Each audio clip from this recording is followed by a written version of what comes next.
and today we are back with another dancing and quiz video.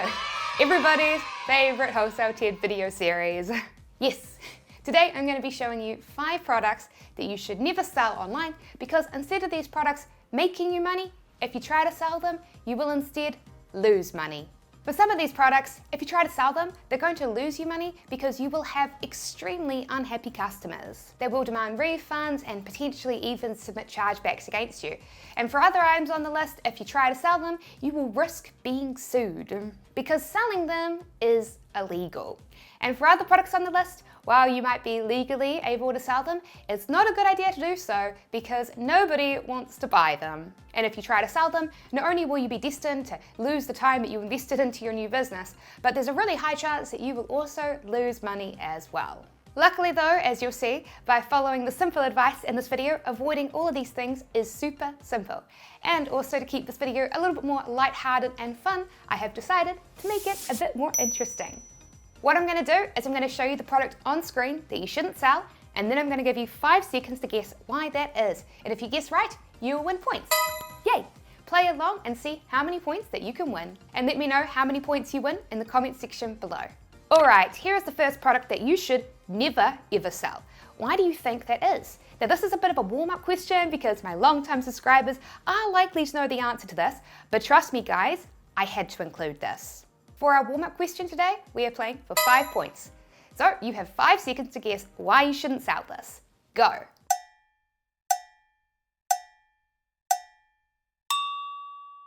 Alright, time's up. Drum roll please.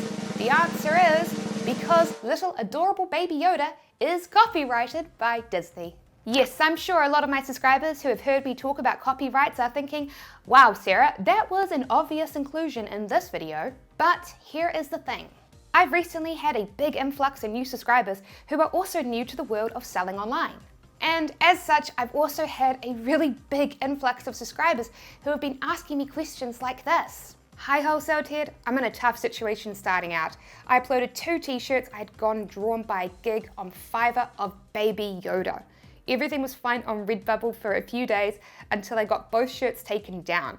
I was really disappointed that I spent all this time getting the shirt ready. I'm hoping you might have some advice on what I need to do. Thanks. And I saw this comment and I was like, what did you think was going to happen? The insanely adorable baby Yoda from the new Star Wars TV series is massively trending right now and it's extremely popular, so I've seen a lot of people try to use it to sell merchandise and leave me comments about how they are trying to sell it. For the record, right now, if you're confused about whether something is copyrighted or not, the moment that somebody creates a piece of art, it is by default copyrighted. The moment that Disney drew this adorable baby Yoda character, it was by default copyrighted. And not only that, but the Star Wars brand has a billion trademarks to its name. And surprise, surprise, Yoda's name has been well trademarked by Disney and Lucasfilm. And keep in mind, these rules, they apply to fan art too. It does not matter if you redraw the baby Yoda character in your own art style and you don't just rip it from a TV series. If it is clearly baby Yoda, it is copyrighted. And let me tell you now, Disney is one of the most aggressive companies at protecting its IPs. Think about it, they didn't pour literally billions of dollars into the Star Wars franchise so that you could make money selling your own baby Yoda dolls. They did it so that they could make money selling their own baby Yoda dolls. And even if you see that some people online are getting away with it right now, that doesn't mean that you are going to get away with it. I was recently reading the Etsy subreddit when I came across this post. I received a copyright infringement from Disney for making a baby Yoda crochet doll, though there are literally hundreds of crochet and patch sales on Etsy for baby Yoda. It's fine, I didn't know about copyright and I learnt my lesson. And that is why, even though I have discussed this topic a lot of times on this channel, I wanted to discuss it again because when I saw this comment, I genuinely felt for the user because it can be really confusing. Because it's true, if you go onto Etsy and type in baby Yoda doll, you will see a ton of listings of people selling it. And so it's easy to think, oh, it's okay to sell it, right? But just because they are selling it, it doesn't mean that you are allowed to. And the moment that Disney decides to shut you down, you are gone, along with all of the work and money that you put into your business. And so while you might be able to get away with it in the short term, Why build a short-term business when you can instead build a long-term business? Build a long-term business that you know you can put trust into, that you know that you can make money from in the future. In saying that though, there is one really big exception out there for all of you talented artists who are watching. And that is this, the Redbubble Partner Program. This is a super nifty feature that Redbubble has created where they have teamed up with a bunch of popular IPs that are letting artists create fan merchandise and sell it on Redbubble. You need to apply and be accepted and have your art pre-approved, but I've had friends that have been accepted, so it's very much possible. You can also only create fan art for the IPs that you get accepted for, and you can only sell it on Redbubble. But if you've been wanting to legally sell that Pickle Rick t-shirt that you've created, this is how. Did you get it right? If so, congratulations. If you didn't though, that's okay because we are playing for another prize and this time it is a big one. We are playing for 20 points. Okay, here is the next product that you should never sell online. These leggings. Why do you think that is? You have 5 seconds to guess. Go.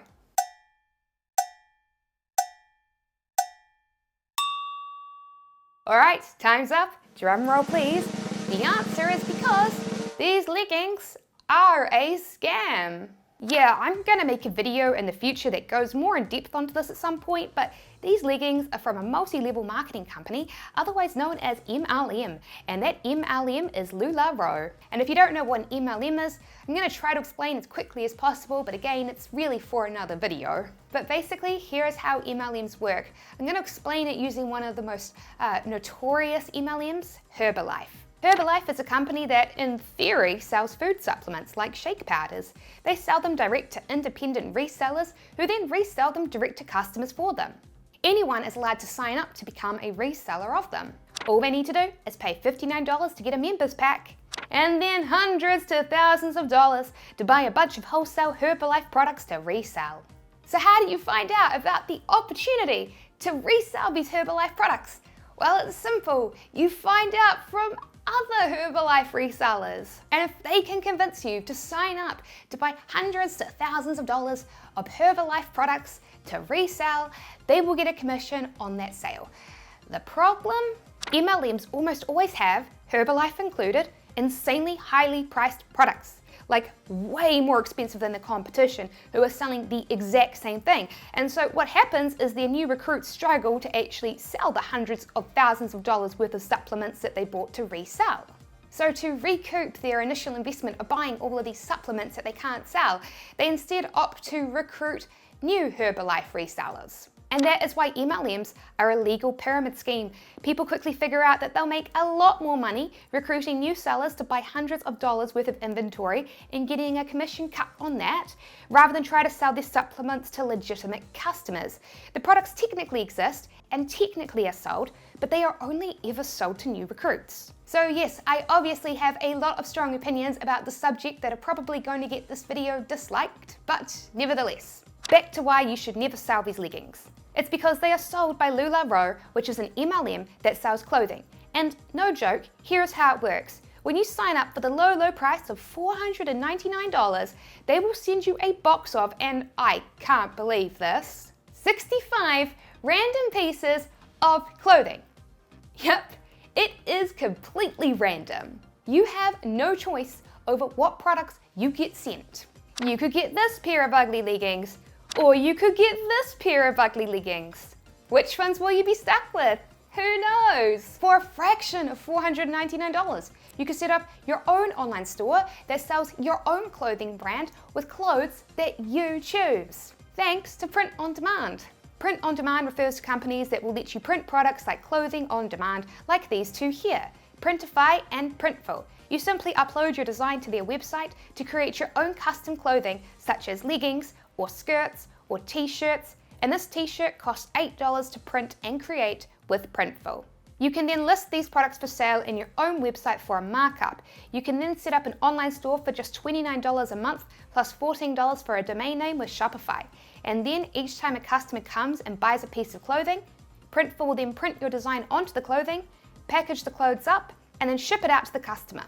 automatically without you having to do anything. All you need to do is pay for the base price of the clothing that Printful creates, which in the case of that t-shirt there was $8. But if you're strapped for cash and you can't afford $29 a month or to pay for the clothing up front, then there are even commission-based print-on-demand websites like Redbubble that will do all of this for free. Instead of paying per product as customers order them, Redbubble will remove their fees from the sale and pay the profit to you as a commission. So not only do you save money if you create and sell your own products, but it also gives you control over what you sell. My friend Adrian Morrison has made millions of dollars online selling print-on-demand clothing he created like leggings and t-shirts. And guess what? All of this clothing targeted a very specific type of customer. It was all designed to appeal to dog owners and dog lovers. Scaling to millions of dollars in his online store was so much easier because he could design products to appeal to his specific customer. If you owned a pug, then Adrian had a pair of leggings that featured pugs just for you. If you owned a Labrador, Adrian had a pair of leggings featuring Labradors, calling out for you to come and buy them. And here is a store that some of you might recognize, as I highlighted this in a video last month. It's one of the stores that I own in my e-commerce portfolio. It's sold over $3 million with print on demand, mostly clothing. Like Adrian's store, this one also targets one specific niche customer that is passionate about one specific thing, which makes it much easier to market as I can target them directly. So cut out the MLMs and start designing and choosing the products that you sell instead, rather than having random products thrown at you to sell and market to who knows who. Sourcing products directly from suppliers and print-on-demand manufacturers is something that I teach in my free ebook, The 6 Steps That Six-Figure Online Stores Follow to Make Over $10,000 a Month. And if you would like to get that ebook for yourself, you'll find a link to download it in the video description below. Did you get it right? If so, congratulations, 20 points to you. If you didn't though, that's okay because we are playing for more. This time it's for 10 points. Alright, if you were searching for products to list and sell in your online store from Aliexpress and you saw this product, it would be a very, very bad idea to sell it. Why is that? You have 5 seconds to guess. Go!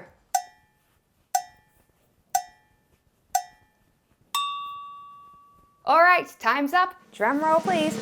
The answer is because the reviews for this product are not good. A lot of people would see this and go, visually appealing product that targets a niche market, and look, it's had 660 orders. That's a trending product. Woo! While they completely ignore that it has a 4.3 rating from its customers, and that the store has an overall rating of just 85.3%. Ouch! One of the awesome things about sourcing products from AliExpress compared to a lot of other product sourcing methods is that you can see reviews from other customers and see if a supplier is able to consistently send out great products. And if we take a look at the reviews for this product, we can see that they have indeed had a lot of customers who were not happy, which means that you are going to have a lot of customers that are not happy. So if you're sourcing products from AliExpress, stick to products that are well reviewed. And lots of products maintain high ratings on AliExpress. You never have to sell products with a 4.3 rating. Did you get it right? If so, congratulations. But if you didn't, that's all good because it's quiz time again. And this time we're playing for 5 points. Here is a product that you should not sell online. Can you guess why that is? You have 5 seconds to guess. Go.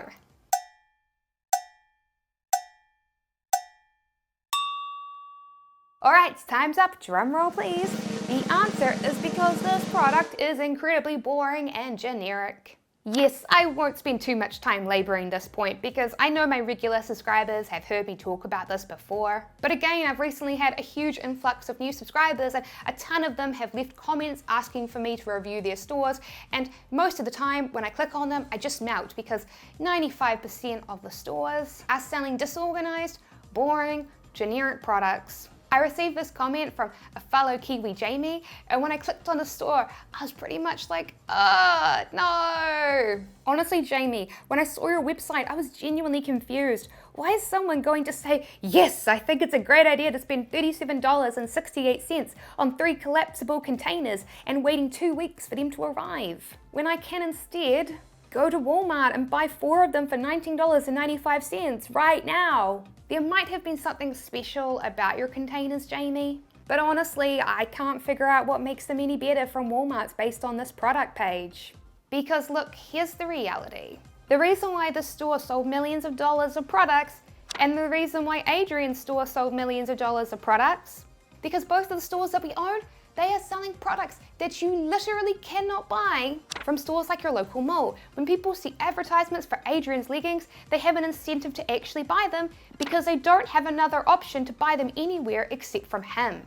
Choosing unique, interesting products to sell like this is something I provide training on in my premium curated video tutorial series, the Econ Clubhouse. If you're interested in gaining access to it, I'll have a link to it in the video description below. Did you guess it right? If so, congratulations, you won 5 points. But if you didn't, that's okay because we've got another chance to win. This time, we're playing for 10 points. Here is a product that you should not sell. Can you figure out why? You have 5 seconds to guess. Go.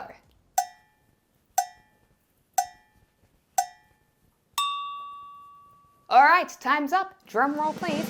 The answer is because this product features embroidery. Yep, this is indeed a print-on-demand hat that I created using the print-on-demand platform Printify. There's just one problem. Most print-on-demand products that you get made will be printed onto products using this, a DTG printer. This digitally prints your products onto, say, a t-shirt. Because it's being digitally printed, they can print every single color. But for some products, such as this, they can't do DTG printing.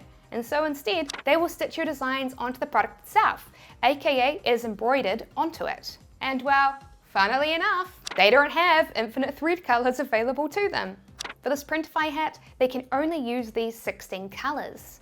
And so if I went ahead and tried to print this design onto this hat, it wouldn't come out looking like this at all because the picture is using colors that simply, well, don't have any threads to match them.